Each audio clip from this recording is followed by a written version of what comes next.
copains, on se retrouve pour une nouvelle vidéo. Oui, même décor, même tenue, même coiffure, etc. Nous sommes exactement la même journée que la vidéo précédente. Je suis en train de préparer du coup la suite de la vidéo qui me semblait être trop longue par rapport aux achats à réaliser pour l'arrivée de votre cheval, de votre poney. Voilà, toujours avec ma petite liste ici présente, avec plusieurs catégories. Donc j'avais dit pharmacie, soins du cheval, travail du cheval cavalier et divers. Donc nous avions parlé dans une vidéo précédente de la pharmacie et des soins, et de la catégorie soins du cheval. On va parler sur la partie travail du cheval. Qu'est-ce qui est nécessaire d'acheter pour pouvoir travailler son cheval? On va faire ça comme ça. Donc, bien évidemment, il y a notamment deux choses que je ne pourrais pas vous montrer puisque je ne les ai pas et que je ne vais pas les acheter avant l'arrivée de mon cheval puisque ça lui est intimement lié. Ce sont la selle et le bridon. Le bridon égale filet. Voilà, ce n'est pas une bride. Juste qu'on se fasse la différence. Et qui dit selle dit étrivière, sangle, etc. Je ne les ai pas parce que c'est dépendant de chaque cheval selon la taille, la morphologie, le confort, etc. Si vous en avez déjà un, bon bah tant mieux. Mais si vous en avez pas, je vous conseille de ne pas les acheter à l'avance. Attendez d'avoir votre cheval vraiment pour prendre quelque chose qui lui correspond au mieux, qui soit confort pour lui, pour qu'il n'ait aucune gêne et que vous puissiez vous faire plaisir l'un comme l'autre en toute sécurité. Bien évidemment, on a d'autres petits éléments dont on peut avoir besoin pour le travail de son cheval. Alors, déjà, on peut avoir une longe de 10 mètres. Je ne l'ai pas avec moi, elle est aux écuries avec Charlie, mais par une longe de 10 mètres, j'entends une longe pour longer, si je puis dire. La chambrière également, je ne peux pas vous montrer, mais je pense que vous savez très bien à quoi ça sert et à quoi elle ressemble, puisque j'attends justement de la recevoir demain, la mienne. J'ai hâte. Puisqu'on parle de longe, on peut aussi parler de licol plat. Je n'en ai pas sous la main, je suis vilaine. Un licol plat, un licol éthologique par exemple, auquel vous auriez de rattacher une longe. Alors vous avez plusieurs types de longueur au niveau de la longe. On va dire la longe classique, ça va être la longe pour faire marcher votre cheval en main. Et vous avez ensuite des longes un peu plus longues, dites éthologiques. Donc par exemple là vous avez un demi-licol éthologique.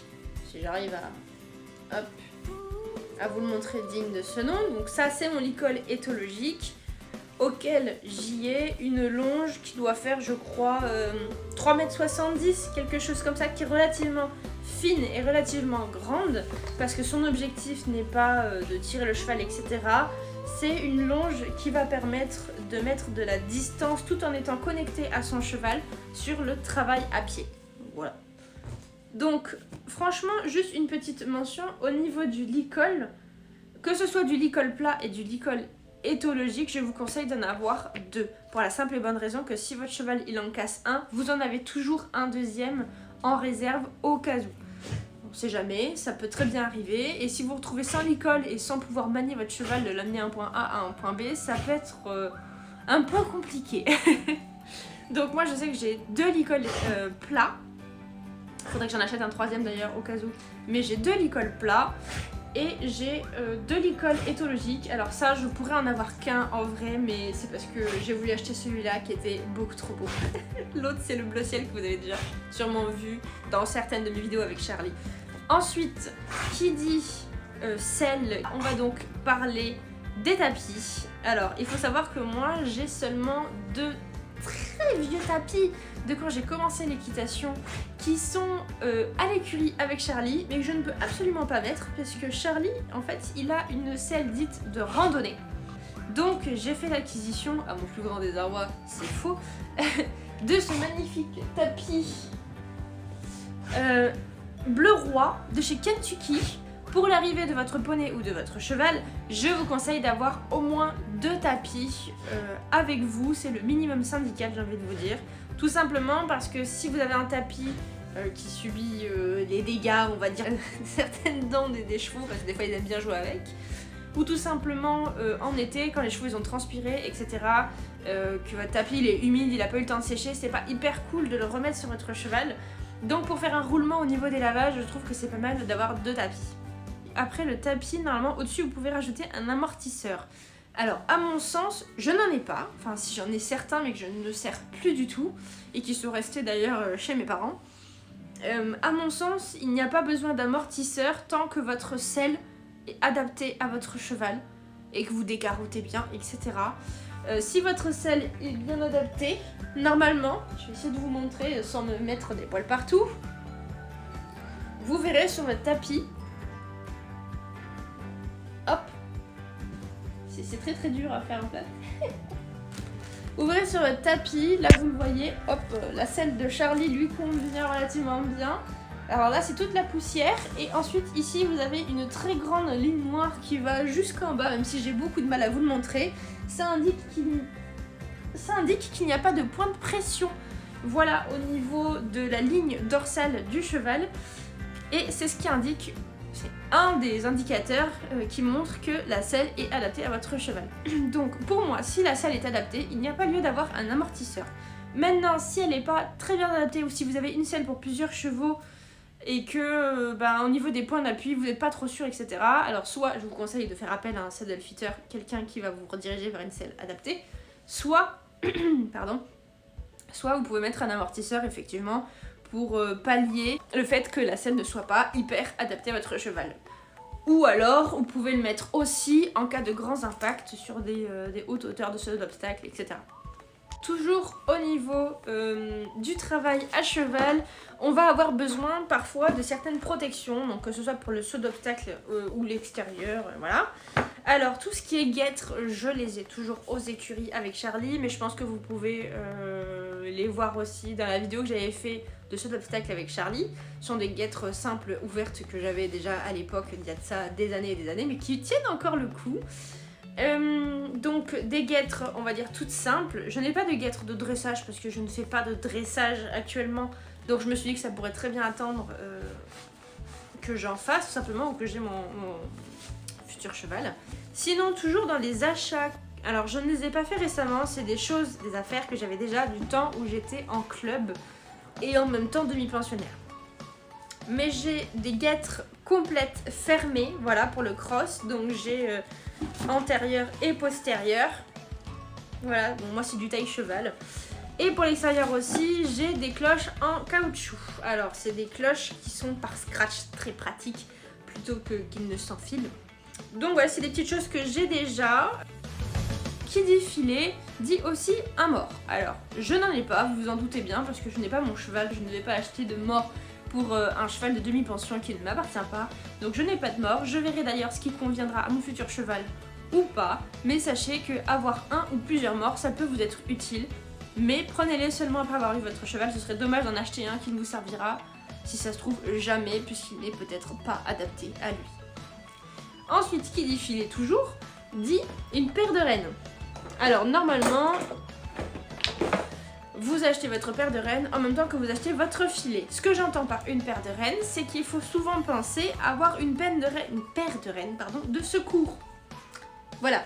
Alors vous l'avez, je l'ai acheté chez Decathlon. C'est relativement très accessible en termes de prix et surtout, vous l'avez vu, je ne les ai pas détachées parce que tout simplement, ça sera ma paire de rênes de secours. Ce sont des petites choses qui cassent assez facilement, mine de rien. Sur généralement des bêtises, hein. Ça se casse sur des bêtises, pas du tout quand on lutte avec notre cheval. Par exemple, vous faites une chute, vous tombez, les rênes sont passées par-dessus, le cheval marche dessus, paf, c'est pété. Bon, et ben il vous faut une autre paire de rênes pour travailler avec le cheval la prochaine fois. Ensuite, pour ce qui est du travail à pied, donc on a déjà parlé du licol, on a déjà parlé du licol éthologique, de la longe éthologique. Ce que je trouve pour le travail à pied qui est assez important, ça va être donc la chambrière et on va avoir aussi un stick. Alors, hop, comme ceci, franchement, moi j'en ai pris une très simplement, à Decathlon aussi, elle a un petit peu vécu, mais elle est toujours aussi jolie, très efficace, c'est top pour faire des petits jeux ou du travail à pied. En ce qui concerne la monte, alors là c'est un achat qui est très controversé, qui dépend des cavaliers, qui dépend de beaucoup de choses. J'en ai parce que je les avais achetés à l'époque quand j'étais encore en club, et puis je les ai et je me dis que ça pourrait toujours me servir. C'est en fait des cravaches. Voilà, j'en ai deux. Une avec dragon, une sans dragon. Comme ceci. Ça peut toujours être utile. Si vous en servez pas, vous en servez pas. Si vous en servez, vous en servez. Libre à vous, chacun sa pratique. Moi je les ai, je sais absolument pas si je vais m'en servir. Je m'en suis servi avec Bobby, mon ancien cheval de demi-pension, parce qu'il en avait besoin juste de façon psychologique. Je m'en servais pas, mais une fois que je l'avais dans la main, c'était un autre cheval. Et par contre, je m'en suis jamais servi avec Charlie parce qu'il n'en a strictement pas besoin.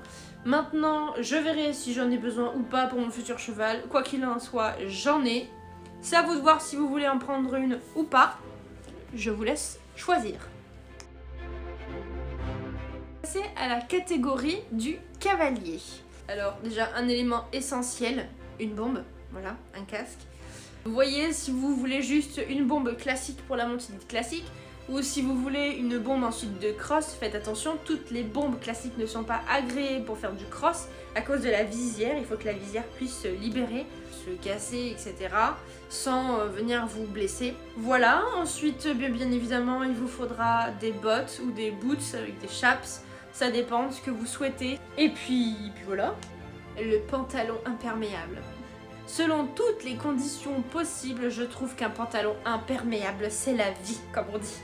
C'est la vie, c'est déperlant, vous êtes absolument pas trempé. Pour le mieux que vous avez un manteau chaud, imperméable, et que vous avez derrière votre pantalon imperméable, mais vous ne prenez pas la pluie, vous pouvez même vous balader sous une petite pluie fine et vous êtes au sec.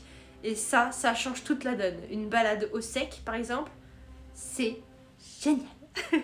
Donc vous pouvez avoir des casquettes, vous pouvez avoir besoin de gants, de nouveaux gants. Est-ce que vous montez avec des gants, est-ce que vous montez sans gants, etc. Moi je suis plutôt team sans gants, même si on est en hiver et que je me les pèle. J'ai l'impression qu'avec les gants, mes rênes ne font que glisser, je n'arrive pas à les tenir, c'est une horreur.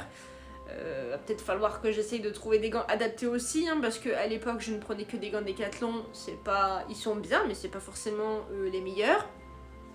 Enfin bref, libre à vous de savoir si vous voulez des gants ou pas de gants. Ensuite, potentiellement avoir besoin d'un airbag, ça c'est totalement facultatif, c'est vous qui décidez si vous voulez un airbag ou juste un gilet de protection, etc. Moi je sais que j'ai un gilet de protection fixe pour ce qui est du cross, mais je pense que je vais plutôt me tourner vers un gilet airbag. C'est des gilets qui sont beaucoup plus fluides et qui sont moins rigides et qui permettent de pouvoir pratiquer avec plus de fluidité. Et pour autant de nous protéger en cas de chute, voilà. Alors c'est pas du tout un achat que j'ai prévu de faire tout de suite, à moins que je me retrouve avec un jeune un peu foufou, je le prendrai par mesure de sécurité. Maintenant je trouve que c'est quand même plutôt sympa d'avoir, mais ça reste relativement assez cher. C'est un gros budget qu'il faut prévoir, donc à vous de voir si vous en voulez un ou pas, tout de suite ou plus tard. Avec la catégorie des cavaliers, maintenant je vais passer plutôt à la catégorie d'hiver. Alors j'entends par là d'hiver tout ce qui est nécessaire d'entretien pour faire l'entretien des cuirs, si vous voulez un capteur motion de chez Equisense, vous prendre si vous voulez une cambox ou pas. La cambox c'est une caméra très fine qui se grippe en dessous de votre visière de la bombe et qui permet d'enregistrer des vidéos de ce que vous voyez à cheval. Ça ne vous gêne pas du tout dans la monte. Mais en gros c'est une caméra embarquée. Au niveau des écuries, etc., ça dépend. Si vous êtes juste pensionnaire, vous pouvez juste avoir besoin par exemple d'un filet à foin, vous pouvez avoir besoin d'une pelle à crottin, vous pouvez avoir d'une brouette, ça dépend vraiment de l'endroit où votre cheval va vivre, de ce dont vous avez besoin. Ça c'est à la carte, j'ai envie de dire. Alors, les friandises, des compléments pour les sabots, là c'est là où je vais mettre la catégorie des compléments alimentaires, si vous avez besoin d'arpagofitum, si vous avez besoin de lin, etc. J'en ai terminé pour ma liste entière des affaires à acheter avant l'arrivée de votre cheval, ou un peu après pour certaines. N'hésitez pas à me dire ce que vous en avez pensé, n'hésitez pas à rajouter des éléments si j'en ai oublié certains. J'ai essayé de faire avec ma liste ici présente. Après elle est non exhaustive, c'est-à-dire que si ça se trouve j'ai oublié des choses, et n'hésitez pas à me le dire si j'ai oublié des choses qui semblent essentielles et auxquelles je n'aurais pas pensé. Et puis voilà, c'est terminé, je vais vous faire de gros bisous, je vais vous souhaiter une bonne journée. Je vais vous dire de prendre soin de vous, de prendre soin de vos animaux, c'est toujours très important.